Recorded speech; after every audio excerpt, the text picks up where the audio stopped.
What's up, everybody? It's Parallax Abstraction, and this is Retro Flashback, showcasing gaming's roots for a new generation. So, we're taking a look at an old PC game today. This actually just came out on GOG at time of recording, and it's kind of interesting. I actually rented this game back in the day. No, seriously. Back for the brief period of time in the 1990s when CD burners were too expensive for your average Joe, you were actually able to rent CD-ROM-based games at Blockbuster Video. No kidding. And I actually rented this in high school, and I beat it, and I had some real fond memories of it. So when I saw it was out on GOG, I was like, sweet, I'm gonna go grab this and try it again and maybe show it off to people. Oh boy, and not only is this game not aged very well, I kind of don't know what the hell was wrong with my teenage self, because this game kind of sucks.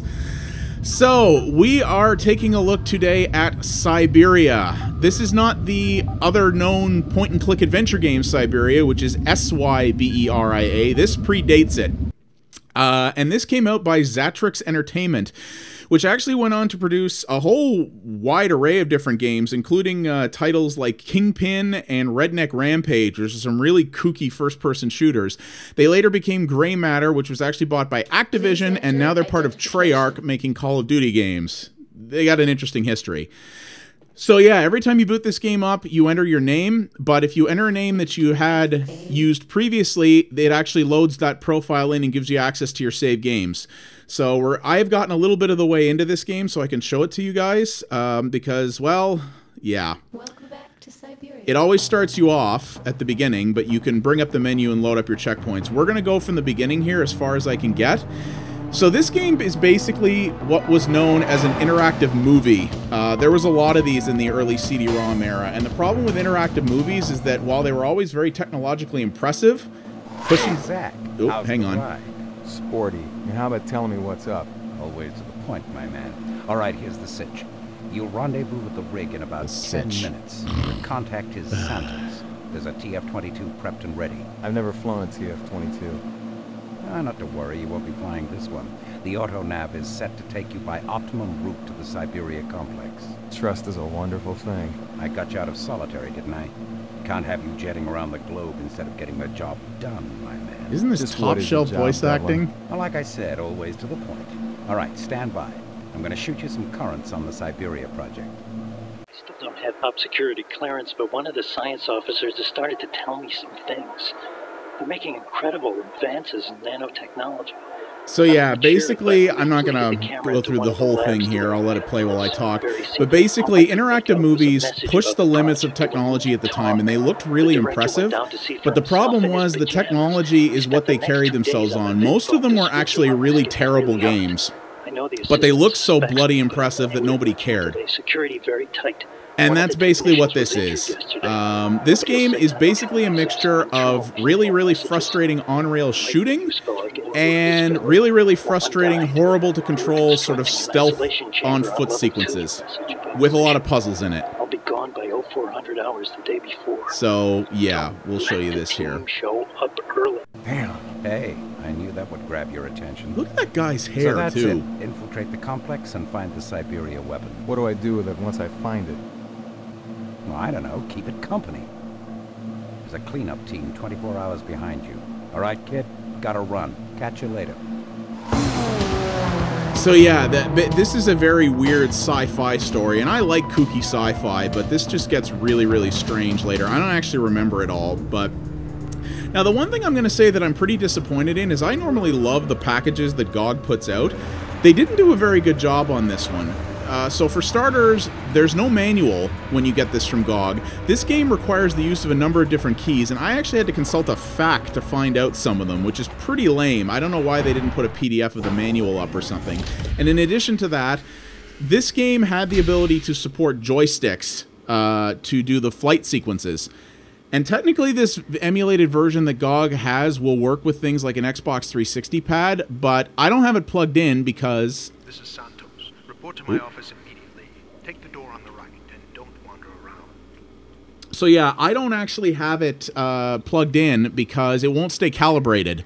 If you leave, the longer you leave the pad plugged in, the controls start to drift, and it basically makes it impossible to play those sequences. So I'm gonna have to do it with the keyboard instead.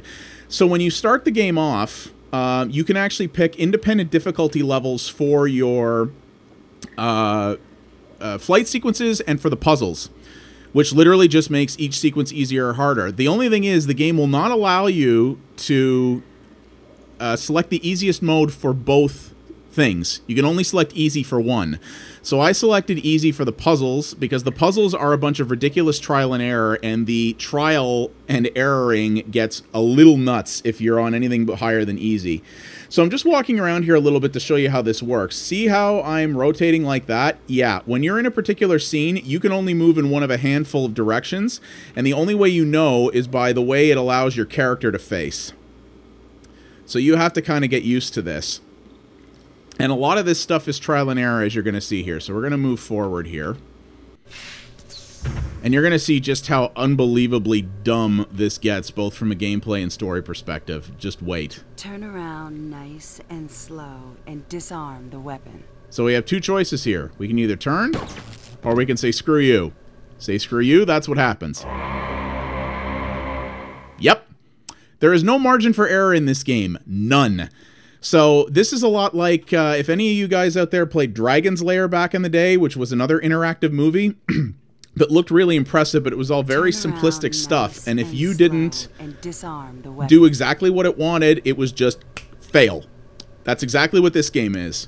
This game is essentially Dragon's Lair, except it looks better, or rather, actually it looks way worse. Dragon's Lair. Is this how you greet all your new because arrivals? it's only if they have a weapon. Because Dragon's Lair was hand animated, it actually still looks really good to this day. I'll take you to see Santos. This looks terrible. We're under attack. Come on, follow me. So she was supposed to take me to see Santos. Oh, look at that running animation. You take the gun on the right. But we get attacked all of a sudden, and now I gotta start shooting at things, because why not? Oh, isn't that top quality animation? Mm-hmm. Now you're gonna love this. Here, welcome to the on-rail sequences. Yep. For the next several minutes, most likely, we're going to sit here getting attacked by fighter planes, choppers, bombers, and weird mine things in the water. I don't know who's attacking us or why, but they basically send an entire air force after this one platform, which we can take out very simply using weird machine guns mounted on the side. Yeah, we're basically going to take out a whole army here. But as you can see how there's long periods where nothing happens? Yeah, the disbursement of the enemies is completely random. I don't know if this sequence either operates on time.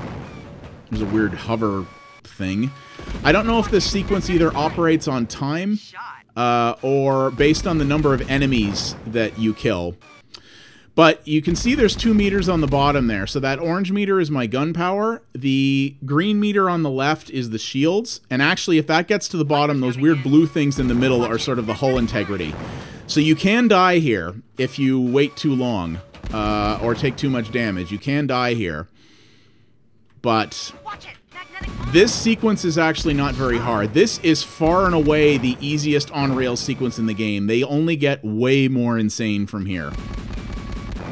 Doesn't this just look like riveting gameplay? Yeah. Welcome to the interactive movie experience, my friends, because this is basically what it is. A lot of interactive movies were very much of this nature. Very, very simplistic gameplay sequences that really didn't make a lot of sense and weren't terribly fun, but looked so cool that most people were like, ooh, this new $700 CD-ROM I bought is being pushed to the limit. So they really didn't give a crap how bad the games were. Yeah. Oh my. I really remember this being better, but damn, man. Watch it, magnetic mine. Yep. The mines actually do a real pile of damage, so you want to sort of prioritize those in this sequence. Oh yeah, also that massive jet that just came barreling in from the side there was able to turn on a dime somehow. I don't get it neither, but you're also going to see, if you think the writing in this game hasn't been bad enough yet, you're just going to love the little twist that this takes right after we finish this sequence. It's hilarious. But now the one interesting thing is this game does have a certain amount of player choice in it. There are several situations where you can actually take multiple courses of action, and depending on what you do will greatly impact some of the sequences you have to do in the future. I'm going to take what is the more difficult choice technically, because when this comes up, because it makes for some more interesting sequences that can show you just how bad the on-foot combat is as well. So I'm gonna purposely take the worst choice. I mean, because you know the gameplay can only get better from here, right?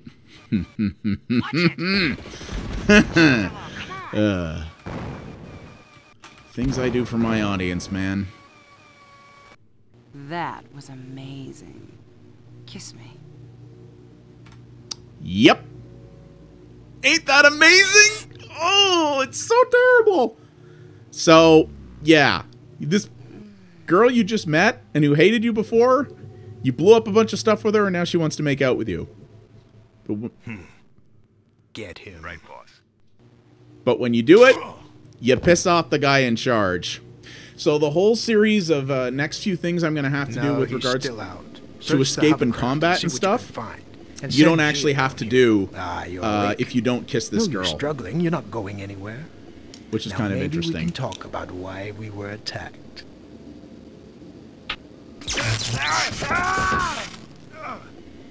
What are you doing? You're killing him. Yeah, and I wanted you to see it. You're sick. Hey, what are you doing? No! Stop it!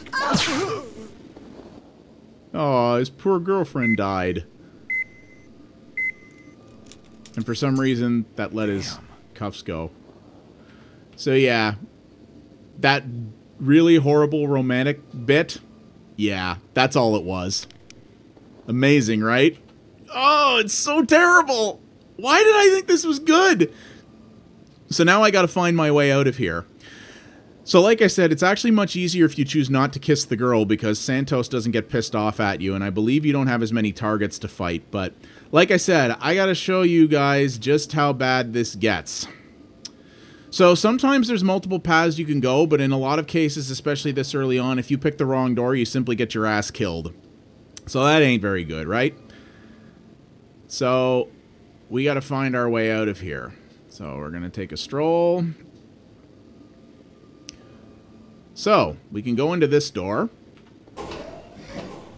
Alright, this looks cool, so let's just walk forward and we'll... What? Oh, there was a guy standing there. Yeah, now how would you have known that, you ask? You don't.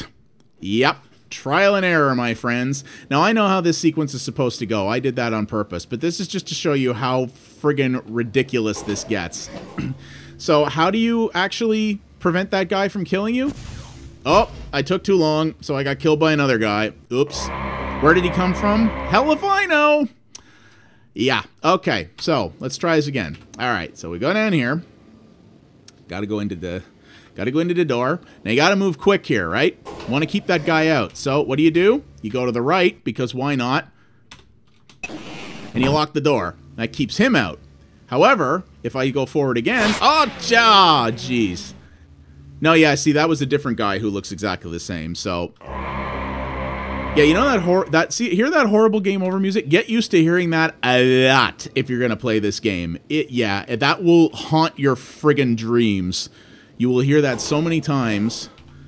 Alright, so now we gotta go here, we gotta do this. And then we gotta turn this way. So you see we're kind of facing the block. Oh! Cover system! Just like Gears of War. Got it. Now, he's coming this way, right? Mm-hmm. Alright. Aha! We got a fire button. Oh! No. Fired too soon. Now I'm dead again. Yep. Okay. Alright. So, yeah. We gotta move forward again. Uh-huh. Let's see if I can do this on the first time. Even when you do this right, it's a pain in the butt because you have to really time it well. And it's rather finicky. So let's try this again. Santos and G are dead. He's escaped. Got it. Wait for it. Wait for it. Nope. Too soon. Oh, is so bad. What the hell was wrong with me? I wasn't the brightest teenager, but I still knew what a good game was. Why did I like this? Alright. Alright. We got it this time. We got it this time. He's escaped. You know how one of the things gamers these days hate is unskippable cutscenes? Yeah. Get used to hearing a lot of this stuff a lot. Damn it! I swear to God, this isn't... I swear, I've done this. You can see it in the load screen there. I've been past this point. I know. Just give me a... Just trust me. Alright. He's escaped. If I screw it up again this time, I'll skip ahead to when I shoot the guy. Trial and error is what it's all about, my friends. Ha! Screw you. Oh, do you think we're done with combat yet? Oh, no. So there's our ship, right? So we got to get out of here. So, alright. So let's do that. Oh, there's a guy walking over there. Okay. So yeah, I'm not going to blow that one for you, but if you duck your head out too soon, the guy sees you and kills you. But if you walk behind cover, somehow the guy still sees you, but then you both get in cover and you have this little weird timing-based shootout thing. So you see the guy's ducking out from cover there? When he ducks out from cover and shoots is completely random. So you got to stay in cover until he ducks back.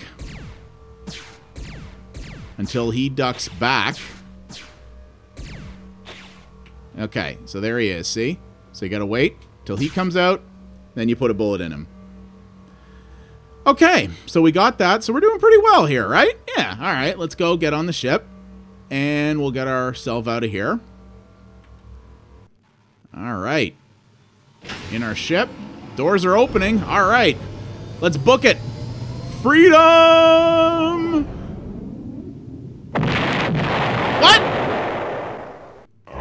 Yeah, isn't that the best ultra stock explosion sound you've ever heard in your life? Yeah, so anytime you screw this up, that station blows up, and that's how it does it. Is it just horrible CG explosion over horrible sound effect? Oh, God, the cheese. It's just, So why did the thing blow up when I escaped? I don't know. How would we figure that out? Oh, what's this random thing that just looks like a piece of background decoration? I don't know. Oh, it's a bomb! Of course, there's a bomb on my plane, because why not? So what do we have to do about this? Well, welcome to one of the puzzles. So you see how there's only 3 switches here? Yeah, if you turn the difficulty up to medium, I think it's 5 switches or 7 switches, and it's 9 switches on hard mode, and you have to hit these things in a specific order. If you screw it up, you blow up again, and it's all completely, well, it's not completely trial and error, because you see these 3 things on the left here? So you activate those by pressing F1, F2, or F3, which that's what I had to consult a fact to figure out, because there's no bloody manual in the GOG version. So what is this? Oh, this is my little analysis. So you got 3 different kinds of analysis. You've got bioanalysis, this is, I think, metallurgic analysis, and then there's another one. So as you can see here, this is sort of showing what's under the hood of this bomb. So in theory, by using this layout, you can figure out what switches you need to hit. Doesn't help me very much, personally. So what's this one? This is the first scanner. Ah, infrared, yes. Doesn't really show much. And then the third one is the biomass scanner, which is not going to find anything. So you got to hit these buttons in the right order. Now, I remember the first one is that. The second one I want to say is this. Nope!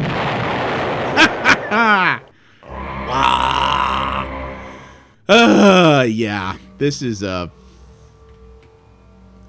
wonderful game, man. Absolutely wonderful. Absolutely. So you don't actually have to do the scan, so we're not going to do that this time. So we're just going to hit that. We hit that. Now the bomb is disabled because, sure, I don't know why. Yeah. And that's one of the easiest puzzles. They get way harder later. Like, I do remember using a walkthrough even back in the 90s to get through this. It's pretty ridiculous. Alright. Let's get the hell out of this taco stand. Oh. Wait. I don't know why he wouldn't get on the ship. There we go.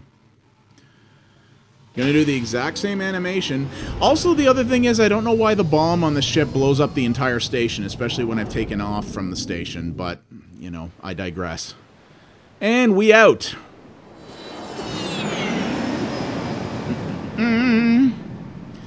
Now I'm going to show you just how brutal the on-rail shooting segments get. Keep in mind that I have this set to the lowest difficulty, yeah? Aha. What's up, Mega Hair? Still alive? Just how hot is this thing? The cartel wants it pretty bad. They know we have the Cyberia files, but I thought that if I sent you in alone, we could avoid all of this crap. Yeah? Well, it looks like they're laying out the welcome map. Indeed. TechScan shows a lot of cartel activity on your route to the complex. Your onboard fire control system should be able to handle it. Machine faith, Devlin? Trust is a wonderful thing, remember? Right. Your onboard fire control system, so basically your auto defenses. Alright, that's good. We just cruise on through here, let the computer chew everybody up, and we'll get where we gotta go, right? Yeah. Dead simple. Dead simple.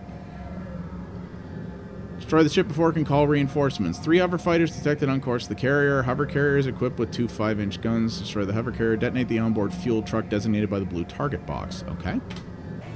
Shields at maximum. Here we go. Navigation systems. And we just wait for the computer to do everything. Targets approaching. And we let it... Malfunction in fire control systems. Oh, really? Sudden malfunction. Yeah. So how does this work? Well, the thing will designate targets. Control systems to manual operation. Target acquired. And you gotta aim and shoot at them. And if you hit them enough times, you blow them up. Pretty simple, right? So you're just flying around. Now, I am only controlling the guns. I am not... That's one down. So I'm just controlling the guns. I do not control the navigation. That's all completely automated. And as you can see, you basically have shields and you have gun power. And you just have to trial and error your way through this, because if you get hit too many times, you'll die. If you die, you have to do the whole sequence over again. And, yeah, there are... Oh, geez. How many of these? I think between here and the Siberia complex, there's like 4 or 5 of these on-rail sequences in a row.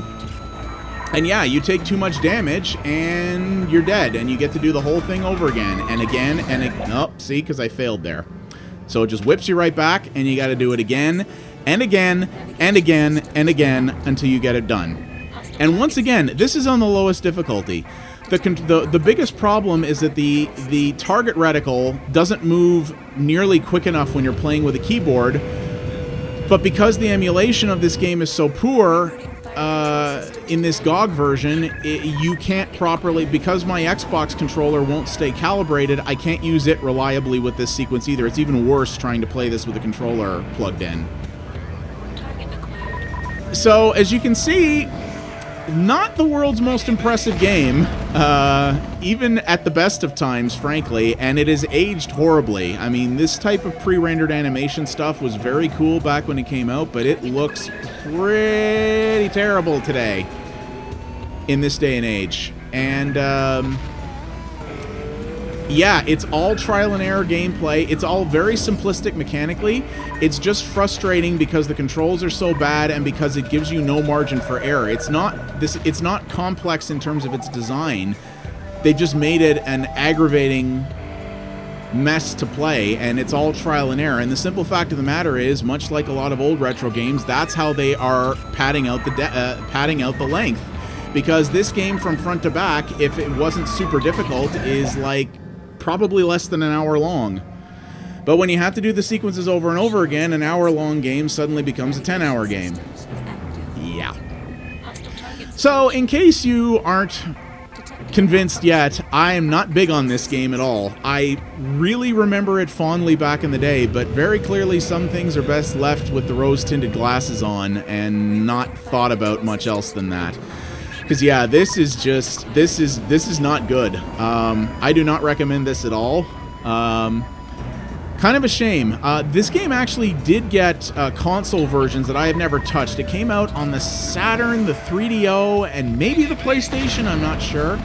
It might have got... This came out in '94, so it might have been later on the PlayStation, I'm not sure. So maybe the console versions are better. There was a sequel to this game as well, which, if I recall correctly, dumped everything except the on-rails shooting. The whole game was on-rails shooting, but it was much... I think it was more polished and more entertaining, but I don't really remember, to be honest with you. So, just to see an example of what the interactive media phenomenon was about, maybe this is good for that. But I don't really, even at the $5.99 price they asked for this on GOG, I don't think it's worth spending money on. It's just, it is aged poorly, and it's just it's a lousy game. It really is. It's just a poor game. Hey, I made it past. Except I'm going to die again pretty soon. Let's see what we can do here. We'll make this the last attempt. So, yeah. I don't recommend it. But it's an interesting piece, but I kind of wish I'd only remembered it historically, because I would rather have my happy memories of it than this. This is terrible. I think it was terrible then, and it's definitely worse now. So yeah, that is Cyberia, developed by Zactrix Entertainment and published by Interplay, one of many weird things Interplay put out, in 1994. Hey, I got him! Wow, look at that explosion. Yeah, published in 1994 for the PC, the 3DO, the Sega Saturn, and possibly others. This is the PC version. If for whatever reason you are curious to try this out for yourself, if this wasn't enough for you, this is available on GOG.com. If you could, please click the link in the description below this video to buy it. A tiny little piece of that goes to help support the channel. And if you did like what you saw here, please consider liking and subscribing. It does help me out a great deal. Yeah, I can't like every game, right? And sometimes it's worth showing the things that history did right, and maybe the things it didn't do so right. This is definitely the latter. Too bad. I kind of wish it had stayed in my memory as fondly as it was. My name is Parallax Abstraction. Thank you guys very much for watching, and I'll see you next time. Take it easy.